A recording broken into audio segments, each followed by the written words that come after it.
add x to the fourth plus 2/3 x plus 5 plus 4x to the fourth plus 5x squared plus 1/3 x.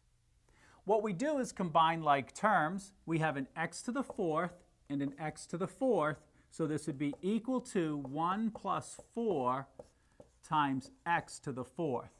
The 1 comes from the coefficient that's understood to be in front of the x to the fourth term. Now we look for the next smaller degree after x to the fourth. That would be x squared. That's the only x squared term, so we write 5x squared. Then we have 2/3 x plus 1/3 x. So we have 2/3 plus 1/3 times x. The only constant term is plus 5, which we add at the end. Simplifying further, 1 plus 4 gives us 5x to the fourth plus 5x squared remaining the same. 2/3 plus 1/3 is positive 1.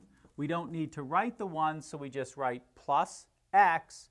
And finally, plus 5, that would be our final answer.